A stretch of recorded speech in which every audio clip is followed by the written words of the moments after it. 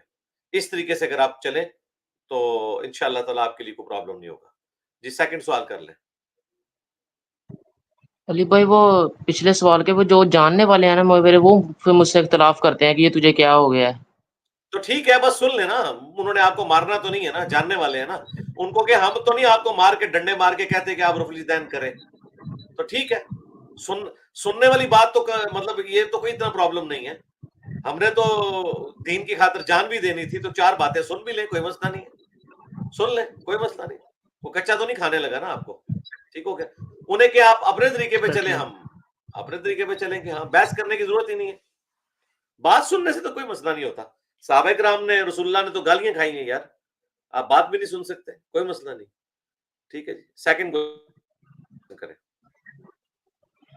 ارے بھائی second question میرا یہ ہے کہ اس پر آپ کی ویڈیو بھی ریکارڈ ہے کہ جو شخص صبح کے وقت سید الاستغفار پڑھ لے اور شام سے پہلے مر جائے تو سیدھا جنت میں جاتا ہے, اور اگر شام سے پہلے پڑھ لے تو صبح ہونے سے پہلے سیدھا جنت میں جاتا ہے. اور اگر ایک شخص صرف سید الاستغفار کا وظیفہ ہی کرتا ہے اور نمازیں نہیں پڑھتا تو کیا وہ بھی جنت میں ہی جائے گا؟ وہ سیدھا جہنم میں جائے گا, وہ دوزخ میں جائے گا. نہیں علی بھائی, وہ ٹھیک ہے, الفاظ ہیں نا آپ صلی اللہ علیہ وسلم کے. وہ آپ علیہ السلام کے الفاظ ہیں نا, تو آپ صلی اللہ علیہ وسلم نے اس میں اگر یہ کہا ہے نا بے شک نماز نہ بھی پڑھے تب بھی, تو پھر وہ بات ہوگی نا. جو چیز اپنی اصل میں ثابت ہے وہ تو ثابت ہے. اصل میں یہ ہے کہ نبی علیہ السلام نے فرمایا کہ بندے کے کفر اور ایمان کے درمیان فرق نماز ہے. ٹھیک ہے, شرک اور اسلام کے درمیان فرق ہی نماز ہے. تو جب وہ فرق ہی ختم ہو گیا تو سید الاستغفار نے کیا فائدہ دینا ہے؟ اس کو آپ یوں سمجھیں کہ ایک ہندو اگر سید الاستغفار پڑھ لے تو کیا وہ جنت میں چلا جائے گا؟ اس طرح تو نہیں ہوگا نا. تو جس طرح وہ کلمے سے محروم ہے, اس طرح یہ نماز سے محروم ہے. قرآن میں آئے وَأَقِیمُوا الصَّلَاةَ وَلَا تَكُونُوا مِنَ الْمُشْرِكِينَ, نماز قائم کرو اور مشرک نہ ہو جانا. اور بخاری میں حدیث ہے میری پوری امت جنت میں جائے گی سوائے اس کے کہ جس نے خود جنت میں جانے سے انکار کر دیا. تو صحابہ کرام نے پوچھا کہ کس نے جنت میں جانے سے انکار کیا؟ تو فرمایا جس نے میرا حکم مانا وہ جنت میں جائے گا, اور جس نے میری نافرمانی کی وہ جنت میں جانے سے انکار کر دیا اس نے. تو رسول اللہ کی سب سے بڑی نافرمانی اگر کوئی ہو سکتی ہے نا اعمال میں, تو وہ نماز کا چھوڑنا ہے. ٹھیک ہو گیا؟ تو ایک حدیث کو تو نہیں آپ نے دیکھ کے فیصلہ کرنا. ٹھیک ہے, یہ تو اسی طریقے سے میں شیش کو یہ بتاؤں کہ شیش آپ نے اگر ڈاکخانے میں بل جمع کروانا ہے تو 9 سے لے کے 5 بجے تک آپ ڈاکخانے میں بل جمع کروا سکتے ہیں. اور شیش جو ہے وہ سنڈے والے دن بل جمع کرانے پہنچ جائے اور کہ نہیں علی بھائی نے تو کہا تھا 9 سے 5 ہوتے ہیں, تو بھائی وہ سنڈے کے لیے نہیں کہا تھا, سنڈے کے علاوہ کے لیے کہا تھا. تو یہاں پہ بھی سید الاستغفار جو کہا ہے وہ نمازی کے لیے کہا ہے, بے نمازی کے لیے نہیں کہا. یہ حدیث جو ہے سنن نسائی الکبریٰ میں جو موجود ہے کہ جو فرض نماز کے بعد آیت الکرسی پڑھے گا وہ مرتے ہی جنت میں جائے گا. تو وہ جو نماز پڑھے گا اسی کے لیے یہ بشارت ہوگی, صرف آیت الکرسی پڑھنے سے بشارت نہیں ملے گی. ٹھیک ہو گیا؟ چلیں پکچر بنوا لیں. آپ نے کیا پکچر بنوانی ہے, آپ نے تو پردہ کیا ہوا ہے, چلے اسی پردے میں بنا لیں. فی امان اللہ. جی فی امان اللہ بھائی. نیکسٹ علی بھائی عرفان بھائی نے دوبارہ جوائن کیا. جی السلام علیکم عرفان بھائی, کہاں سے ہیں آپ؟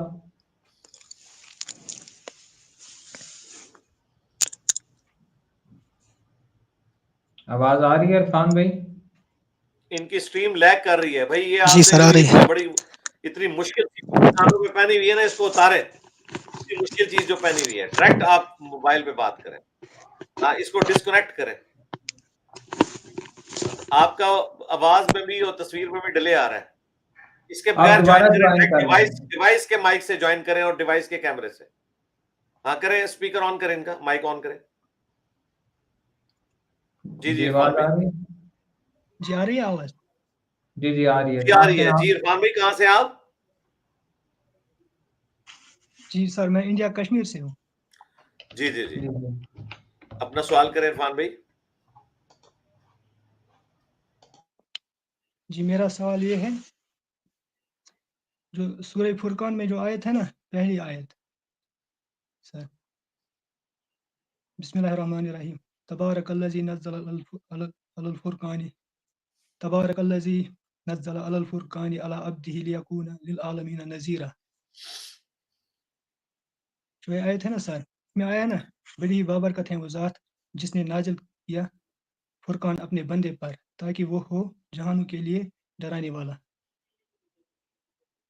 سوال کریں، آئے تو میرے علم میں بھائی سوال کریں ایک لائن میں.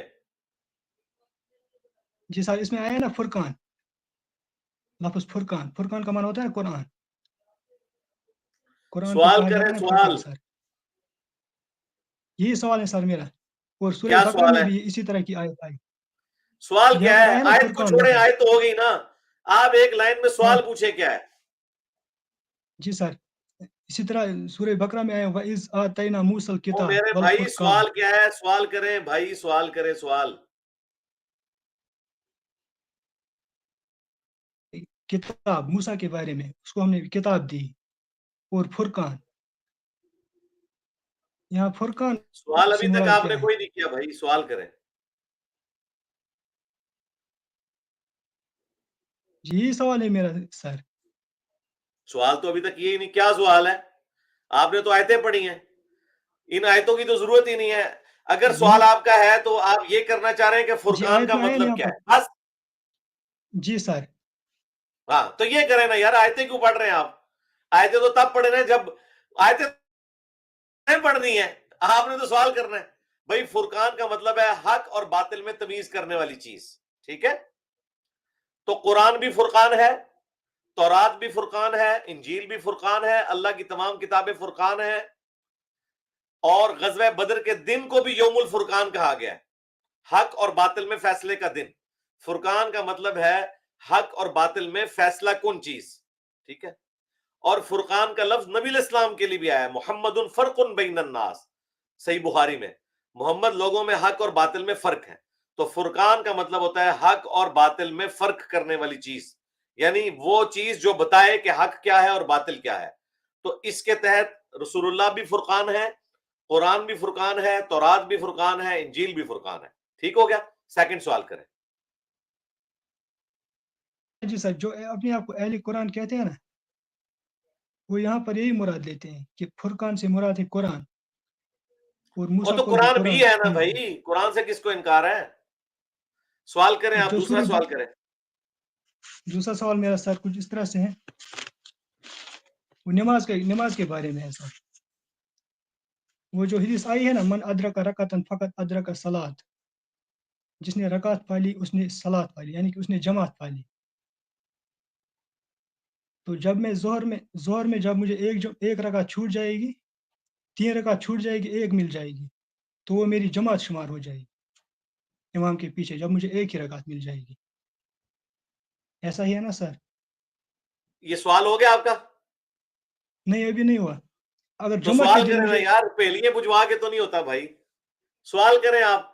آپ نے جو آخری جملہ بولنا ہے نا وہ بول دیں. مجھے سمجھ ہے بھائی، مجھے تمہید بنانے کی ضرورت نہیں ہے بھائی. آپ نے کون سی ایسی تمہید بنانی ہے جو میرے علم میں نہیں ہے. آپ جی آخری سر. بات جو بولنی ہے وہ بولیں. پہلیوں کے جی ذریعے اگر سوال مجھے تو نہیں ہوتے بھائی. جی سر مجھے اگر نماز میں لاسٹ رکعت مل گئی امام صاحب کے ساتھ تو میری وہ جماعت ہو جائے گی. سوال کریں سوال. سوال یہی ہے، اگر ہاں جمعہ بس کے دن ختم ہو مجھے گیا، سوال ہو گیا آپ کا. جمعہ کے دن مجھے اگر میں تب پوچھا، امام صاحب تشہد میں تھا، عطیات پڑھ رہا تھا، تو جب امام صاحب سلام پھیرے گا تو اس کے بعد میں جمعہ پڑھوں گا یا ظہر پڑھوں گا؟ تو یہ آپ کا سوال کون سا ہے بھائی اس میں سے؟ کیونکہ علی بھائی یہ پوچھ رہے ہیں کہ جمعے کے دن تشہد میں نے امام مجھے ملے تھے. سمجھ آ گئی ہے میرے بھائی، مجھے سارا کچھ سمجھ آ رہی ہے وہ کیا کر رہے ہیں. میں ان کے منہ سے سننا چاہتا ہوں کہ اتنی لمبی لو سٹوری مجھے کیوں سنا رہے ہیں. وہ سیدھا مجھ سے پوچھے کہ جمعے والے دن اگر تشہد میں شامل ہوں تو کیا مجھے جمعے کی نماز پڑھنی ہے یا زور کی نماز پڑھنی؟ یہ سوال ہے آپ کا، یہی ہے نا؟ مائک آن کرو نا یار، اب عذاب میں پڑ گئی ہوں نا میں، مائک آن کرو. یہی سوال ہے آپ کا؟ علی بھائی وہ کدھر میرے چلے خیال سے گئے؟ سب ڈسکنیکٹ ہی ہو گئے. جی یہی سوال ہے. نہیں یہ سوال نہیں ہے، اور اگر یہ سوال ہے تو وہ خود آگے کرے، پھر میں جواب دے دوں گا انشاءاللہ اس کا. اچھا چلے نیکسٹ علی بھائی لے لیتے ہیں. عادل حمید بھائی نے جوائن کیا کشمیر سے. جی السلام علیکم عادل بھائی، اپنا کیمرہ آن کریں، لائیو ہے، اپنا سوال کر سکتے ہیں آپ. جی السلام علیکم استاد محترم. جی وعلیکم السلام ورحمۃ اللہ وبرکاتہ. جی عادل بھائی اپنا سوال کریں. جی استاد محترم، میرا سوال یہ ہے کہ حدیث پاک میں آیا ہے کہ جب نبی پاک صلی اللہ علیہ وسلم معراج پہ گئے تھے تو انہوں نے وہاں پہ کچھ لوگوں کو جہنم میں دیکھا تھا، پھر انہوں نے وہ احوال بیان کیے تھے کہ ایسا ایسا ہوا تھا. جی جی تو علی بھائی میرا سوال یہ ہے کہ جب ابھی تک تو قیامت قائم ہی نہیں ہوئی ہے، لوگوں کے سزا اور جزا کا ابھی فیصلہ بھی نہیں ہوا ہے، تو پھر یہ کیسے ممکن ہے کہ انہوں نے پہلے ہی وہاں پہ وہ دیکھ لیا؟ اب اس میں کچھ لوگ یہ جو ٹائم ٹریولنگ کا مسئلہ ہے وہ بھی اس میں گھسا دیتے ہیں. نہیں ہوا ابھی خام ختم بس بھائی، آپ کا سوال آ گیا، میں جواب دے دیتا ہوں. وہ جی ٹائم جی جی ٹریولنگ والا جو معاملہ ہے نا، وہ ٹائم ٹریولنگ اللہ تعالیٰ چاہے تو ٹائم ٹریولنگ کروا سکتا ہے، اور باقی جو معاملہ ہے وہ سائنس کا ورژن کیا ہے وہ الگ سے ہے. اس کے دو جواب ہو سکتے ہیں. ایک تو یہ ہے کہ جو وہ منظر نبی علیہ السلام کو جہنم کا دکھایا گیا تو وہ چھوٹے والی وہ جہنم ہے جس کا سلسلہ مرنے کے بعد شروع ہو جاتا ہے، جو سورہ المؤمن سورت نمبر 40 جس کا نام سورہ غافر بھی ہے، اس میں آتا ہے کہ فرعونی صبح و شام آگ پر پیش کیے جاتے ہیں، اور جب قیامت کا دن آئے گا تو وہ بڑے عذاب کی طرف بلائے جائیں گے. تو جو لوگ فوت ہو چکے ہیں مرنے کے بعد قیامت تک، وہ بھی یا تو اللہ کی طرف سے نعمتوں میں ہے یا اللہ کی طرف سے عذاب میں ہے. ٹھیک ہے، تو عین ممکن ہے کہ نبی صلی اللہ علیہ وآلہ وسلم کو وہ پیریڈ دکھایا گیا ہو.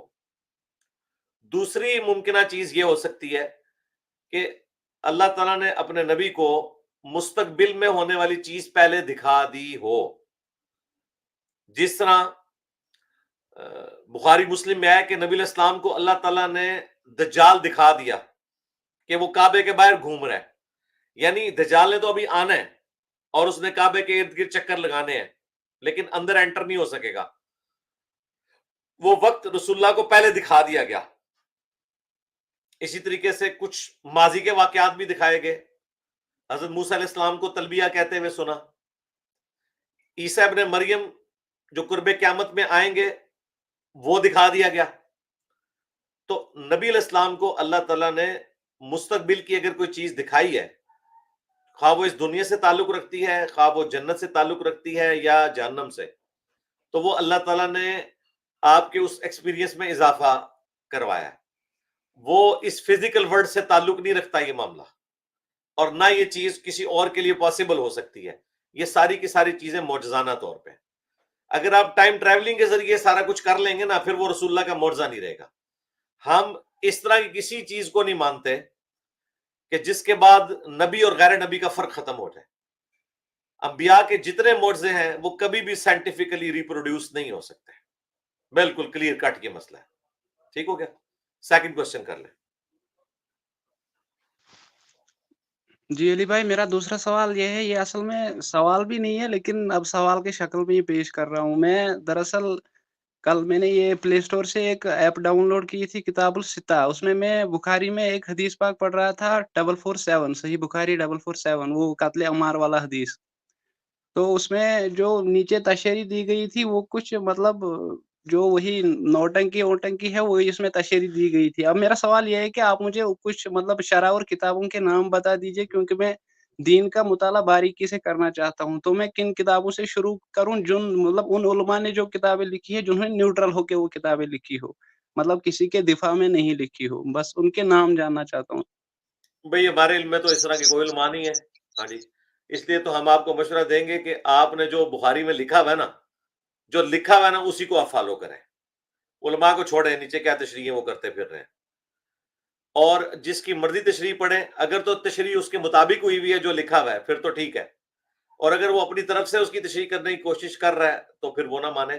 ویسے بخاری کی میرے نزدیک جو اچھی شرح لکھی ہے وہ ابن حجر اسقلانی کی ہے, فتح الباری. اس کو بھی انہوں نے اردو میں تو ٹرانسلیٹ کیا ہے فیض الباری کے نام سے, لیکن کئی امپورٹنٹ چیزیں اس میں سے انہوں نے نکال دی ہیں بنو امیہ کو خوش کرنے کے لیے. ان کو عربی میں لکھا رہنے دے دیا ہے یا اس کا ترجمہ ہی نہیں کیا.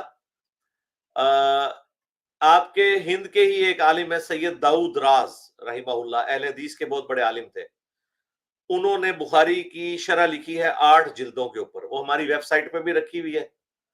وہ اہل حدیث عالم میں فوت ہو چکے ہیں, سید تھے اور اہل بیت سے محبت کرنے والے تھے اور صحابہ کرام کا بھی احترام کرنے والے تھے. تو ان کی شرح کافی حد تک جو ہے وہ فرقہ وارانہ سوچ سے پاک ہے.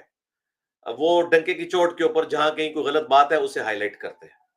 سید داؤد راز تفہیم البخاری کے نام سے انہوں نے شرح لکھی ہے, ہماری ویب سائٹ کے اوپر اس کا PDF رکھا ہوا ہے, وہ آپ دیکھ لیں. چلیں پکچر بنوا لیں.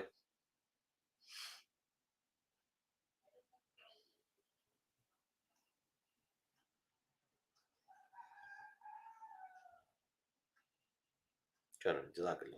جی فی مان اللہ بھائی. جی نیکسٹ علی بھائی ہمارے ساتھ حسن بھائی ہیں پرتگال سے. جی السلام علیکم بھائی, اپنا کیمرہ آن کریں اور مائک آن میوٹ کریں, آپ لائیو ہے اپنا سوال کر سکتے ہیں.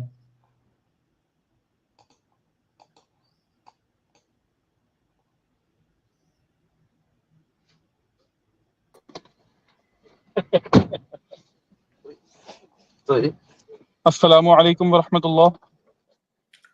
جی وعلیکم السلام ورحمۃ اللہ وبرکاتہ. جی حسن بھائی اپنا سوال کریں. جی علی بھائی میری بیٹری بالکل ڈیڈ ہونے والی ہے, شارٹ کر کے پوچھتا ہوں.